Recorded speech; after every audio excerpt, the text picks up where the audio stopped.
Hello everyone. सो दोस्तों, punctuation mark में आगे बढ़ते हुए हम और भी सीखेंगे पंक्चुएशन। कल जो मैंने वीडियो बनाया था उस हाफ ही बनाया था कि ताकि वीडियो ज़्यादा बड़ा ना हो जाए और आप बोर ना हो जाओ। तो आज हम और पंक्चुएशन मार्क सीखेंगे जिसको सीख करके हम रिटेन अपना इंग्लिश जो है कि सुधार सकते हैं। ठीक है। सो दोस्तों, to be continue in punctuation class. Okay. तो आता है नेक्स्ट नंबर पे आता है क्लोन। अगर आपने पंक्चुएशन मार्क का वीडियो अभी तक नहीं देखा है तो डिस्क्रिप्शन में मैंने लिंक दे दिया है, आप उसमें जा करके देख सकते हो। और इसके पहले भी मैंने ग्रामर की क्लासेस ली हैं, जैसे noun, pronoun, verb, adverb, adjective, ये सब चीज़ भी आप देख सकते हो और सीख सकते हो। और चैनल को सब्सक्राइब नहीं किया तो प्लीज़ सब्सक्राइब कर लीजिए, क्योंकि बहुत ही सरप्राइजिंग क्लास होने वाले हैं। ठीक है। तो कोलोन हम पढ़ेंगे। कोलोन में ऐसा दो निशान होता है, दो ऐसे बिंदु करके आते हैं। ठीक है, ऐसे। ओके। इसको उपविराम और अपूर्ण विराम दोनों बोलते हैं। ठीक है, उपविराम, अपूर्ण विराम बोलते हैं। ये कहाँ कहाँ यूज होता है? Introduce the list. जब हम कभी लिस्ट बनाते हैं ना तो ये लिस्ट को इंट्रोड्यूस करने के लिए यूज होता है। ठीक है। फिर एक्सप्लेनेशन, अगर हम किसी चीज़ का एक्सप्लेनेशंस लिखते हैं तो वहाँ पर यूज होता है। जैसे छोटे बच्चे होते हैं ना, अगर आप 6, 7, 8, 4th, 5th स्टैंडर्ड के बच्चे हो तो वहाँ पे क्या होता है कि हमें मेक सेंटेंसेस दिए जाते हैं। तो मेक सेंटेंसेस के बाद हमें क्या दिया जाता है? ऐसे ही एक अपूर्ण विराम या फिर कोलोन दिया जाता है, उसके बाद हम अपना सेंटेंस लिखते हैं। ठीक है, तो वहाँ पर भी यूज होता है। कोटेशंस, जब भी हम कोटेशंस कहने वाले रहते हैं या कहते हैं तो भी इसका यूज होता है, इस कोलोन का यूज होता है। और कहाँ पे यूज होता है? डायलॉग। डायलॉग राइटिंग जब करते हैं तो इस कोटेशंस का यूज 100% होता है। ठीक है, एज अ रूल। ठीक है, तो एग्जाम्पल देखते हैं। एग्जाम्पल के लिए पहला हमने बोला था कि जब हम कभी लिस्ट को इंट्रोड्यूस करते हैं तो इसको लगाते हैं, प्लीज बाय द फॉलोइंग। अब हमें क्या क्या खरीदना है, बहुत सारी सामान खरीदनी है, तो वहाँ पे उसके बाद देख रहे हैं आप कि ऐसे हमने 2 डॉट दिया हुआ है। ठीक है, जब भी हम कभी ऐसे कुछ खरीदते हैं तो ये वाला डॉट, कॉलम का ये डॉट लगता ही लगता है जब हम किसी लिस्ट की बात करेंगे तो उसके आगे हमने लिखा है eggs, milk, bread and chocolates.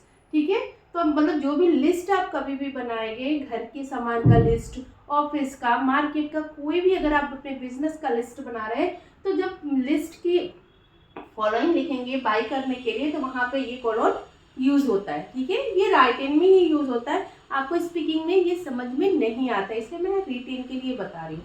फिर उसका बाद मैंने दूसरा बताया क्या कि ये एक्सप्लेनेशंस के लिए भी यूज होता है। For example computer. ठीक है, हमको कंप्यूटर के बारे में एक्सप्लेनेशन देना है तो यहाँ पर भी ये कोलोन यूज हुआ।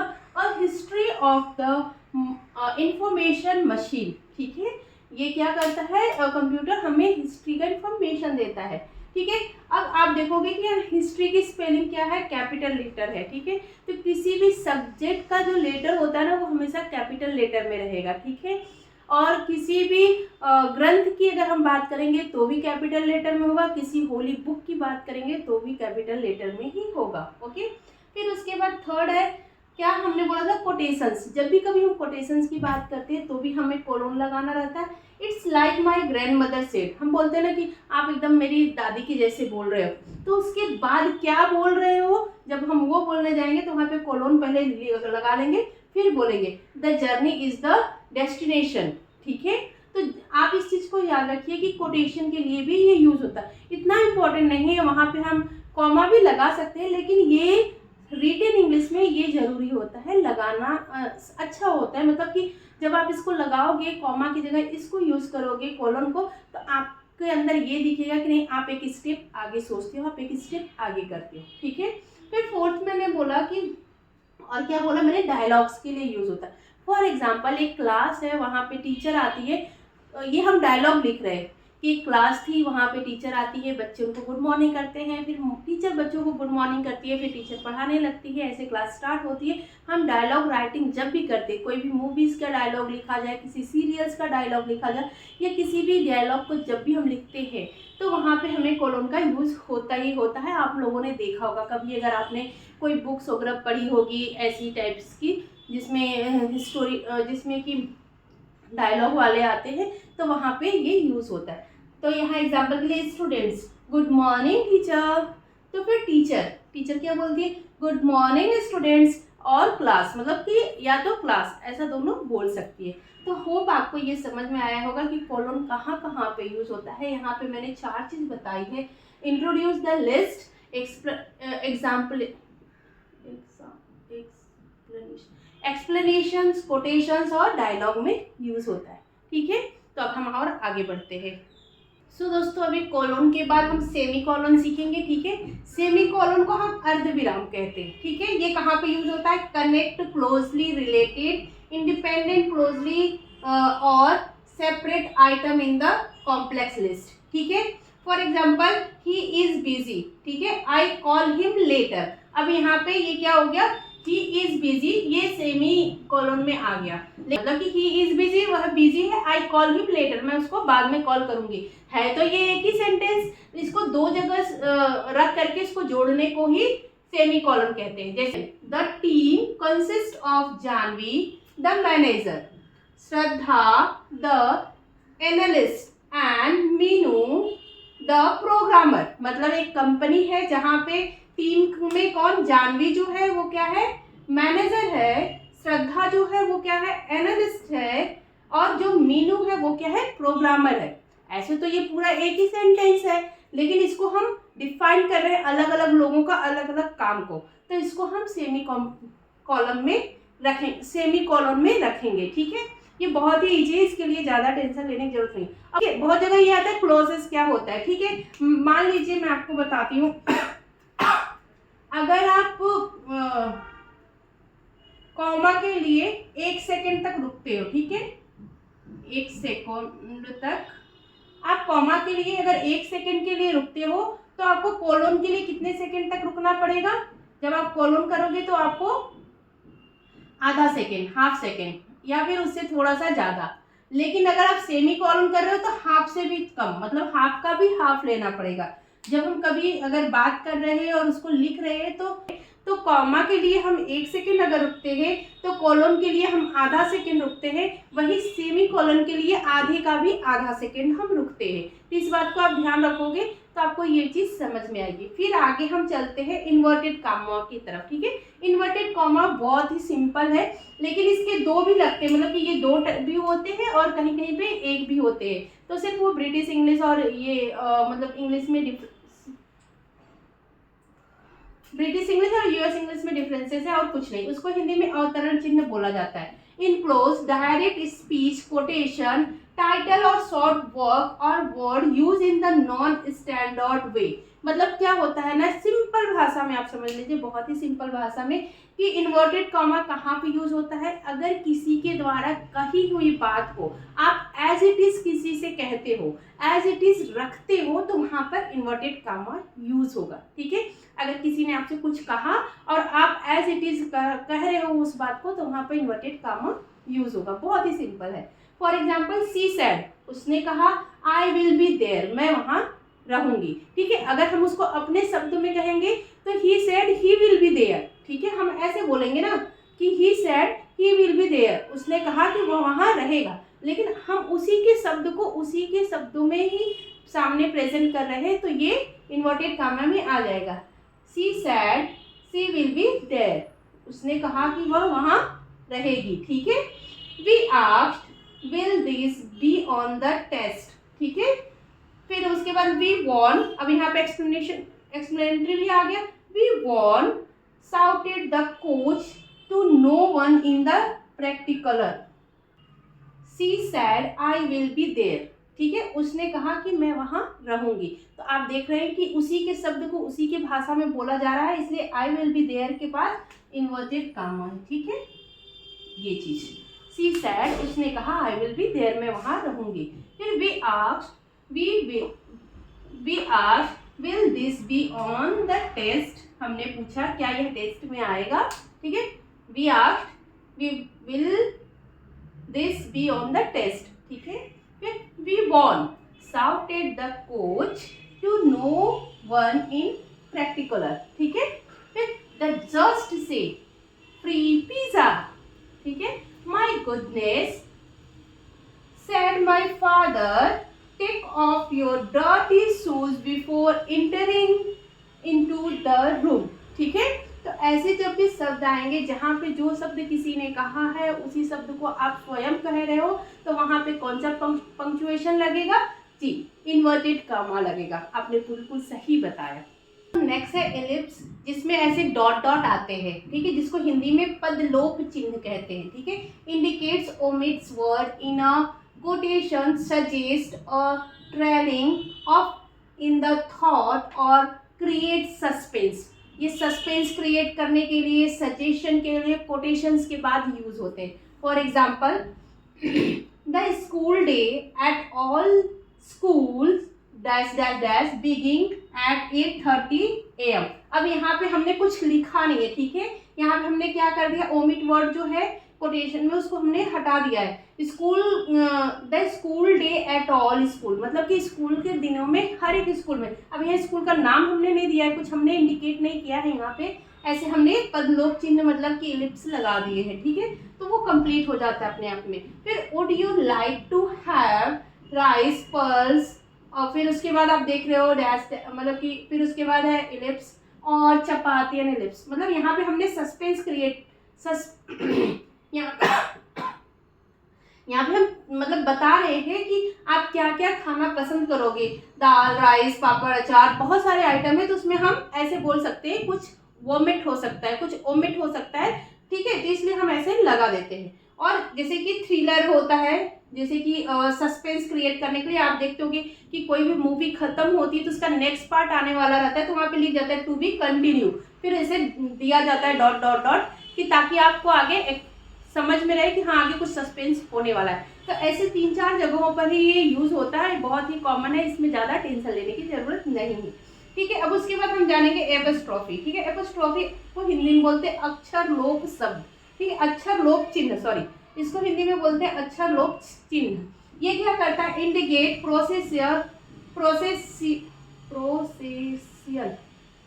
Indicate processual indicate processions, contractions और ओमिट लेटर, ठीक है। फॉर एग्जाम्पल, राधास बुक, अब यहाँ राधा की बुक है तो हम यहाँ पे क्या लिख रहे हैं, एपोस्ट्रोफी लगा दिए, तो वो अपने आप में कंप्लीट हुआ, राधास बुक मतलब राधा की बुक है। देयर आर होना चाहिए, तो यहाँ पे हमने ए को हटा दिया है, यहाँ पे एपोस्ट्रोफी लगा दिया, वो ओमिट हो गया है, तो they are going to the party, ठीक है। तो यहाँ पे आर, OVER आवर होना चाहिए, ठीक है, तो हमने यहाँ पे बस OER लगा दिया। और the field all the friends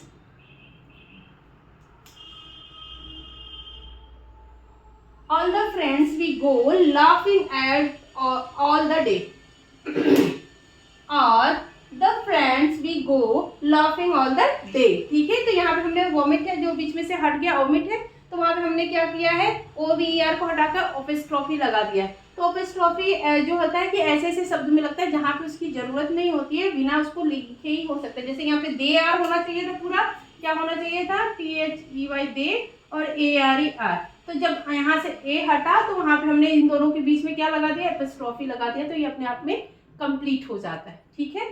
next है स्लैश और ऑब्लिक्स, इसको कब और कहाँ यूज करते हैं, इसको हिंदी में आड़ी रेखा बोलते हैं। सेपरेट, अल्टरनेटिव और ऑब्जर्वेटिव, सिर्फ इसमें यूज होता है, मतलब किसी भी शब्द को सेपरेट करने के लिए इसको यूज होता है। जैसे कि हम एंड स्लैश और, अल्टरनेटिव हो गया दोनों में, फिर W/O ऑब्जर्वेटिव हो गया, ये किस लिए यूज होता है, विदाउट के लिए, कहीं भी विदाउट लिखना होगा तो W/O लिख देंगे तो ये विदाउट हो जाएगा। फिर फ्रैक्शन के लिए 1/2, जब भी हम कभी फ्रैक्शन लिखते हैं तो 1/2 लिखते हैं। फिर वेब के लिए होता है, मतलब यहाँ पे दिया हुआ है ना, fraction and separates parts of address और फाइल पार्ट, ठीक है। तो जब भी कभी कंप्यूटर के एरा में आपको मोबाइल में हो, जब भी कभी आप वेब पे कुछ भी सर्च करते हो तो उसमें ऐसा आता है www.india/bharatwork.co.in ऐसे करके आता है। और कोई भी हम कंप्यूटर में फाइल अगर सेव करते हैं तो हमेशा /// करके आता रहता है, तो ऐसे जगह पर स्लैश का यूज होता है, ठीक है।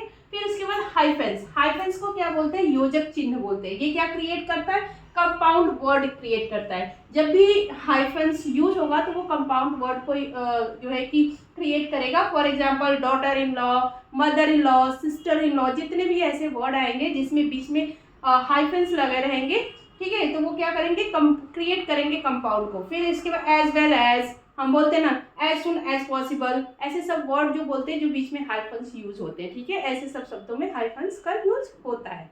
नेक्स्ट है इंडेक्स। इंडेक्स को बोलते हैं निर्देशक चिन्ह, और यहाँ पे आप देख रहे होगे इमडेस भी है, IEM डैश, ठीक है। तो ये इसको इंडेक्स और इमडेस क्यों बोला जाता है ये पहले मैं क्लियर कर देती हूँ। इंडेक्स मतलब कि इसमें n लिखा पाता है, ठीक है, आप देखो ये छोटा रहता है तो इसमें n ही आ पाता है, और ये बड़ा रहता है इसमें m आ सकता है, इसलिए इसको इंडेक्स बोला जाता है, इसको m डैश, मतलब ये छोटा निर्देशक चिन्ह, ये बड़ा निर्देशक चिन्ह, ठीक है। दोनों का मीन्स एक ही होता है, लेकिन ये मतलब कि ठीक है, तो ये छोटा हो गया इंडेक्स और ये बड़ा हो जाता है इंडेक्स, दोनों का मतलब होता है निर्देशक चिन्ह इन हिंदी, ठीक है। अब जैसे कि इंडिकेट अ रेंज और कनेक्शन बिटवीन नंबर और वर्ड्स, ठीक है। एग्जांपल के लिए 1970 टू 1990, ठीक है, यहाँ पे इसको रिप्लेस कर दिया गया है, ये जो इंडेक्स लगा है इसको 2 से रिप्लेस कर दिया गया, यहाँ पे 2 लगता तो उसको रिप्लेस कर दिया जाता है ये जो है कि पंक्चुएशन दे करके, ठीक है। जैसे मंडे टू सैटरडे, ठीक है, तो यहाँ पे 2 नहीं लिखा गया, इसको रिप्लेस कर दिया गया इस पंक्चुएशन से, जिसको हम इंडेक्स बोलते हैं। तो इसको स्मॉल निर्देशक चिन्ह भी बोलते हैं, ठीक है, ये छोटा रहता है, निर्देशक चिन्ह ये होता है, ठीक है। आप देखोगे इसको हिंदी में बोलते हैं से, और इंग्लिश में इसको 2 से रिप्लेस करते हैं, ठीक है। और ये जब भी ऐसे डैश आ जाएगा बीच में, इन डैश आएगा तो वहाँ पे पंक्चुएशन हो जाएगा, ऐसे से के लिए यूज होता है, 2 के लिए यूज होता है, ठीक है। फिर इम डैश निर्देशक चिन्ह ये भी होता है सेट्स ऑफ एडिशनल इंफॉर्मेशन और signals the start of the list. For example Meera has 3 big guard dog, जिसका नाम है मीरा के पास 3 बड़े गार्ड वाले कुत्ते हैं, तो ये बिग डैश देखिए आप आया होगा, जिनका नाम क्या है ब्रूनो, ब्रूटस एंड बनी, ठीक है। फिर उसके बाद एक है सी अनलाइक हर सिस्टर, फिर बड़ा है एम डैश आया हुआ दोनों में, इंजॉय हैकिंग, ठीक है। फिर उसके बाद हम जानेंगे एक छोटा कोष्टक राउंड ब्रैकेट्स के बारे में, ठीक है। ये आपको इंडेक्स और एमडेक्स समझ में आ गया होगा। अब हम जानेंगे राउंड ब्रैकेट्स, ठीक है। राउंड ब्रैकेट्स ये क्या करता है, enclose additional information with the और सेंटेंस, मतलब कि अगर वो नहीं भी रहेगा तो भी कोई फर्क नहीं पड़ेगा, लेकिन एडिशनल जो भी सेंटेंस दिखाता है उसको हम किसमें रखते हैं, राउंड ब्रैकेट्स में। For example the event schedule for tomorrow has been postpone, कल का जो इवेंट का शेड्यूल था वो क्या हो गया है, पोस्टपोन हो गया है। अगर हम इसको हटा भी देते हैं शेड्यूल फॉर टुमारो तो भी ये सेंटेंस कंप्लीट है, the event has been postpone, ठीक है। अगर हम शेड्यूल को हटा भी देते तो भी ये सेंटेंस कंप्लीट है, the event has been postponed, मतलब कि इवेंट पोस्टपोन हो गया है। लेकिन अगर हम इसको रख भी देते तो भी कोई फर्क नहीं पड़ता है, the event schedule for tomorrow has been postponed, जो कल शेड्यूल किया गया था इवेंट वो पोस्टपोन हो गया है, ठीक है। फॉर एग्जाम्पल एक और है मॉम वांट्स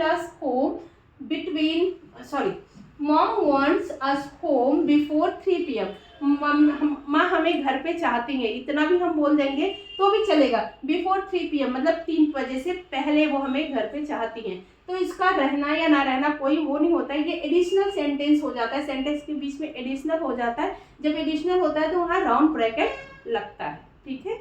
अब आ गया है स्क्वायर ब्रैकेट्स या बॉक्स ब्रैकेट्स भी इसको बोलते हैं, ठीक है, और इसको बोलते हैं हिंदी में बड़ा question. Often use writing course material or introduce additional changes or the add explanation with the quotations, मतलब किसी की कही हुई बात में अपनी कुछ बात मिला के कहने को हम वहाँ कहते हैं जब, तो वहाँ पे कौन सा पंक्चुएशन लगाते हैं, स्क्वायर ब्रैकेट्स, ठीक है।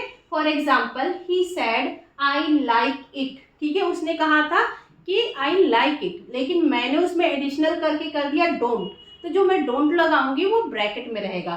मैंने बता दिया क्या सामने वाले को, she said I don't like it, ठीक है, तो यहाँ पे मैंने अपने शब्द जो डाले हैं वो किस में आएगा, ब्रैकेट में आएगा, वो भी कौन से, स्क्वायर ब्रैकेट में, ठीक है। Second is the teacher explain this test so that you really understood the material, हम टीचर ने बोलना है कि टीचर ने एक्सप्लेन किया है इस टेस्ट को, तो आपको रियली मतलब अंडरस्टूड करना पड़ेगा जो भी मटेरियल टीचर ने टेस्ट के लिए इंट्रोड्यूस किया है, ठीक है, एक्सप्लेन किया है।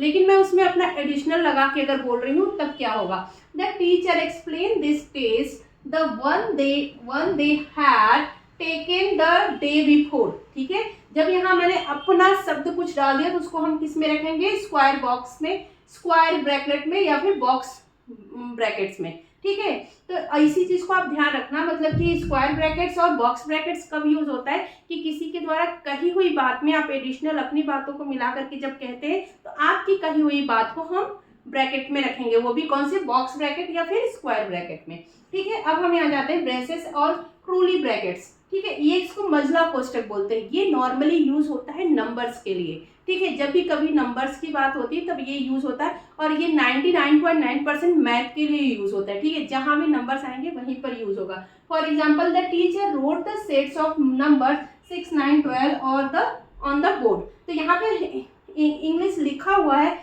लेकिन जहां पे नंबर आया है वहीं पे ये ब्रैकेट यूज हुआ है। अब मैं आप लोगों को कुछ एक्सरसाइज दूंगी, उस एक्सरसाइज को आप सॉल्व करिएगा और आप देखिएगा कि आपको कितना समझ में आया है ये सारे पंक्चुएशन। ठीक है, सो दोस्तों मिलूंगे नेक्स्ट वीडियो में, तब तक के लिए जय हिंद, जय भारत।